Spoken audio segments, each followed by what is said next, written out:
अच्छी अनुभूति, लक्ष्मी जी से मिलके तो हमेशा ही अच्छा लगता है और उनका जो नया पद मिला उसकी हमें बहुत खुशी है और उन्हें समाज के लिए बहुत काम करा है, महिलाओं के लिए बहुत काम किया है। मैं अपना पूरा जीवन महिलाओं के सशक्तिकरण में लगी रही हूँ और मैं बहुत आदर करती हूँ लक्ष्मी जी का। उन्हीं का मान रखने के लिए मैं आज यहाँ आई हूँ। उनके जो भगवान हनुमान जी की स्थापना हुई है, प्रिय हैं हमारे आदर्श हैं, भक्ति सेवा जैसे भगवान की करें हैं।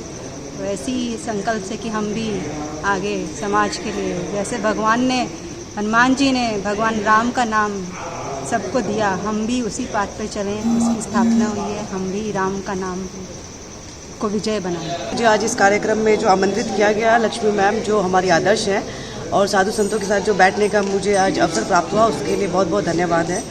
और सनातन हमारी पहचान है, संस्कृति है, धर्म है और उसके लिए हमें जो कार्यक्रम करने चाहिए वो हम करेंगे और उसको बचाने के लिए, हमारी संस्कृति को बचाने के लिए, क्योंकि उसी से हमारे भारत की पहचान है पूरे विश्व में, और उसे हिंदू देश बनाने के लिए हमें जो करना चाहिए हम वो करेंगे, हमें करना चाहिए।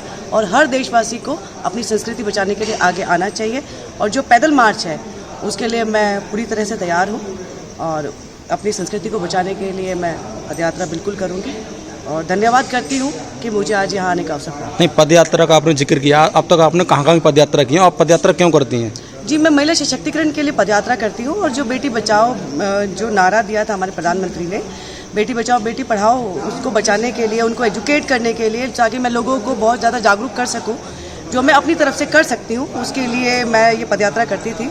अभी जो मैंने लास्ट पदयात्रा की थी वो दिल्ली से देहरादून तक की थी। इससे पहले दिल्ली से आगरा, दिल्ली से अम्बाला से आगरा, अम्बाला से दिल्ली और अम्बाला से चंडीगढ़ तक की पदयात्राएं मैं कर चुकी हूँ और आगे भी करती रहूँगी। और अब मुझे ये अवसर प्राप्त हुआ है अपनी संस्कृति को लोगों तक पहुँचाने के लिए, उसके लिए मैं पदयात्रा कर सकूँ, मैं ज़रूर करूँगी। और ये मेरा सौभाग्य होगा कि मैं अपने देश को, अपने सनातन धर्म को और आगे तक लेके जाऊँ, उसका एक हिस्सा बन सकूँ। तो मेरी बहुत अच्छा ही लगेगा मुझे और शुभकामनाएं देती हूँ लक्ष्मी मैम को कि उन्होंने आज इस कार्यक्रम में मुझे आमंत्रित किया और इतने बड़े बड़े साधु संतों के साथ मुझे बैठने का अवसर प्राप्त हुआ। सौभाग्य है कि 2 दिवस पूर्व ही मुझे श्री शंकराचार्य सनातन दशनाम अखाड़े का महामंडलेश्वर पद का दायित्व दिया गया है। उस पद पर रहते हुए एक विशेष जिम्मेदारी हिंदू राष्ट्र के लिए, सनातन धर्म के लिए बनती है। वैसे भी हम हिंदवासी हैं, हिंदू हैं, सनातनी हैं, तो धर्म कर्म में हमारी प्रवृत्ति रहती है, परंतु अब एक विशेष हिंदू राष्ट्र की यात्रा का संकल्प है, उसी के तहत हमारे कार्यक्रम शुरू हुए हैं। आज उसी के उपलक्ष्य में यहाँ एकादश मुखी हनुमान जी का दिव्य मंदिर है, जो कुछ दिनों पूर्व ही यहाँ पर विराजमान किए गए हैं। उन्हीं के मंदिर में यहाँ एक संत सभा हुई, हमारी विदुषी माताएं यहाँ आई। हमारी एक दिल्ली की आइकॉन बहन है जो बेटियों के लिए पद यात्रा करती हैं, वो भी पधारी हैं। एक साध्वी माता जी भी यहाँ पर हैं। तो इन सब के दिशा निर्देशन में हम आगे कार्यक्रम कैसे चलाएंगे और यहाँ के जो हमारे लोग हैं उन्हें कैसे संस्कारित करके अपने सनातन धर्म की ओर प्रवृत्त करेंगे, ये हमारा मेन और प्रमुख उद्देश्य है। उसी के तहत यात्राएं शुरू होनी है, उसी की बैठक और संत सभा का आयोजन यहाँ किया। देखिए, पीछे अभी कुछ दिन पहले एक कार्यक्रम हुआ था जिसमें महामंडलेश्वर लक्ष्मी माता जी को ये उपाधि दी गई थी। उसी के उपलक्ष्य में आज यहाँ भंडारे का आयोजन हुआ है, जो कि बिहारेश्वर मंदिर, और जहाँ पर एकादश हनुमान जी की भी पीछे इन्हीं के द्वारा स्थापना की गई थी।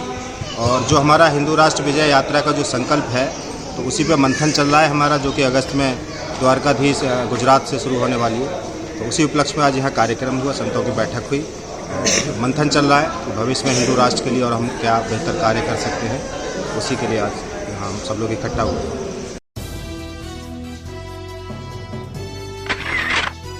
कई तरह के सवाल जो खबरों की भीड़ में कहीं खो जाते हैं, सवाल जो हक और अधिकार की मांग करते हैं। डरना नहीं, फर्स्ट एड नहीं होना जीवन में। सवाल जो सिर्फ खबर नहीं, न्याय चाहते हैं। अगर एक बार 125 करोड़ देशवासी तय कर ले कि मैं गंदगी नहीं करूंगा, तो दुनिया की कोई ताकत नहीं है जो हिंदुस्तान को गंदा कर सकती। समाचार टीवी, हर पल की खबर।